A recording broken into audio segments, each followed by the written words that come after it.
Ito guys, panoorin po natin itong isang idol natin na katutubo na si Kuya Ryan Banao. Isang katutubo na may napakagandang boses at talagang kaboses na kaboses niya ang April Boys, lalong-lalo na si April Boy Regino. So tara, panoorin po natin.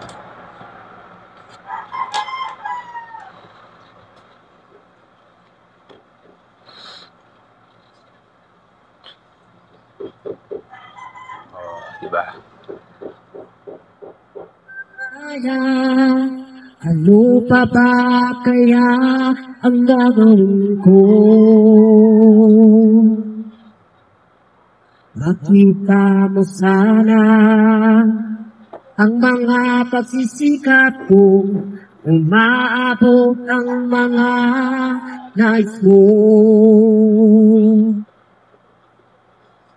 Kung nasan ka, nandun ako.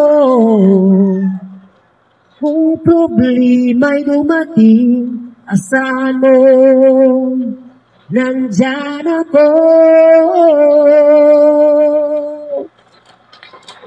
Tamarit, di kita makaya. Ano pa ba kaya ang gagawin ko?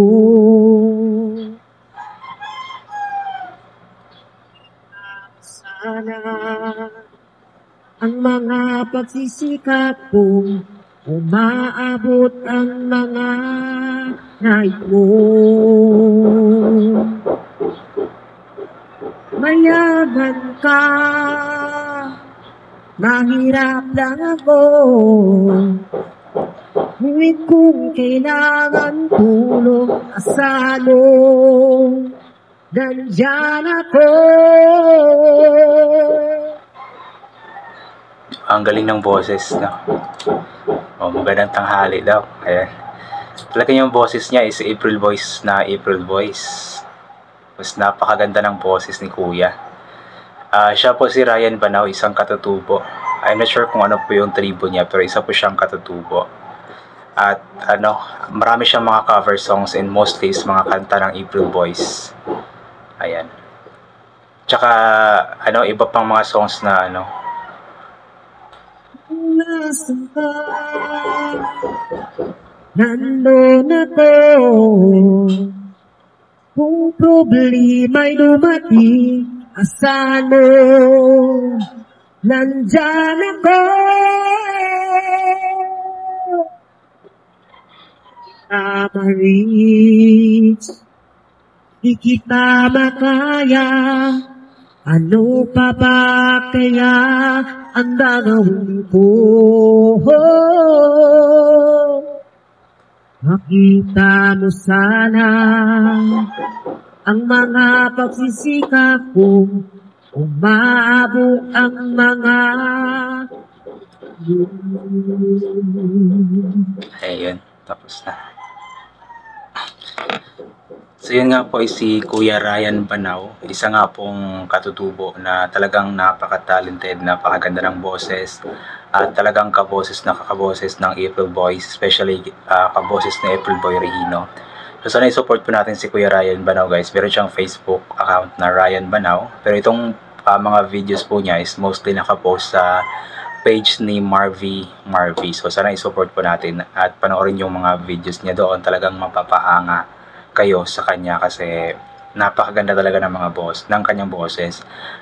Talagang nakakatuwa lamang makakita ng isang katutubo na unti-unti nga pong sumisikat or nakikilala sa social media kasi alam naman natin yung nature talaga ng mga katutubo since means nasa bundok nga po sila, mostly or hindi sila gaanong nakakakita o nakakahalubilo ng ibang mga tao. Yung ibang mga katutubo, I'm not sure sila Kuya Ryan kung may mga tao bang malapit sa kanila.